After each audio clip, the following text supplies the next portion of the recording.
Hello students, how are you? Welcome to our Obiggo coaching. Today we are going to discuss about parts of speech. So watch this video from the beginning to the end. If you like this video, don't forget to like, share, subscribe. আজ আমরা parts of speech নিয়ে জানবো। আমরা আমাদের আগের ভিডিওতে nouns, pronounce, verb এবং adjective নিয়ে আলোচনা করেছি। আজ আমরা অ্যাডভার্বস, প্রিপোজিশন, কনজাংশন এবং ইন্টারজেকশন নিয়ে আলোচনা করব। প্রথমে আমরা জেনে নেব অ্যাডভার্বস কাকে বলে।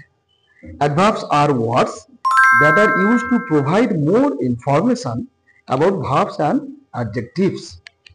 তো adverbs are the words that modify or describe about verbs and adjective. Adjective এবং ভার্বকে যে ওয়ার্ড মডিফাই করে বা ডেসক্রাইব করে তাকে আমরা বলি অ্যাডভার্ব।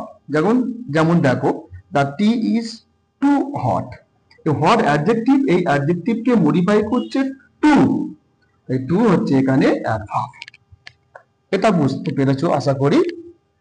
Number 2, preposition. বুঝতে পেরেছো?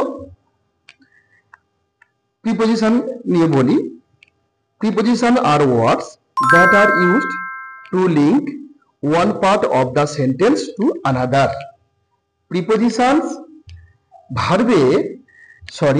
সেন্টেন্সের আরো যে পার্টগুলো আছে সেই পার্টগুলোর সাথে কি করে, লিঙ্ক করে দেয় কে? প্রিপোজিশন। যেমন দেখো, the candle was kept under the table. ক্যান্ডেলটা কোথায় আছে, কোন পজিশনে আছে সেটা কে বলে দিচ্ছে? প্রিপোজিশন বলে দিচ্ছে। যেমন under the table, the book is on the table. বুকটা কোথায় আছে? অন দ্য টেবিল, টেবিলের উপরে আছে। অন, আন্ডার, এগুলো সব হচ্ছে প্রিপোজিশন।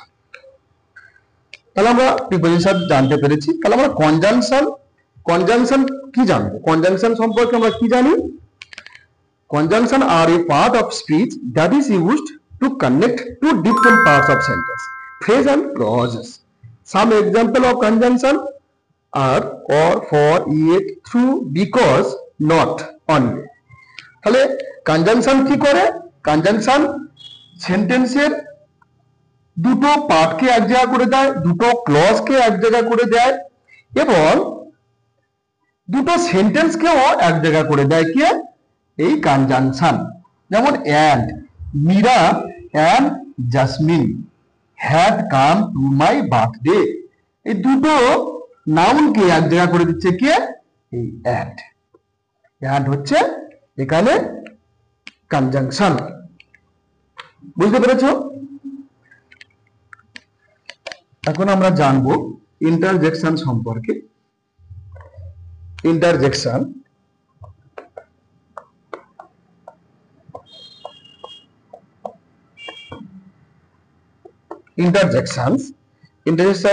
একটা এক্সাম্পল দিই। ইন্টারজেকশন কাকে বলা হয়? Interjection are words that are used to convey strong emotion. আমাদের স্ট্রং ইমোশন, আমাদের অনুভূতি, আমাদের ফিলিংস কে দেখানোর জন্য আমরা ইন্টারজেকশন ইউজ করি। যেমন ওয়াও,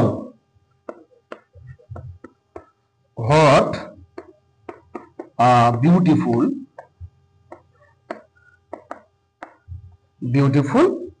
ওয়ার্ক অফ আর্ট। দেখো এই সেন্টেন্সের মধ্যে what a beautiful work of art, এই সেন্টেন্সটার আমরা অনুভূতি এবং আমাদের যে ফিলিংস কে দেখাচ্ছে? এই ওয়ার্ডটা দেখাচ্ছে কে? ওয়াও। ওয়াও হচ্ছে এখানে ইন্টারজেকশন। বাস, আজকে এইটুকু। আপনারা আপনাদের বাচ্চাদের এইভাবে শেখাবেন, পার্টস অফ স্পিচ শেখাবেন, তারা খুব তাড়াতাড়ি ধরতে পারবে, তারা বুঝতে পারবে। আমরা নেক্সট ভিডিওতে আবার মিলবো। তত অবধি আপনারা ভালো থাকুন, সুস্থ থাকুন। নমস্কার।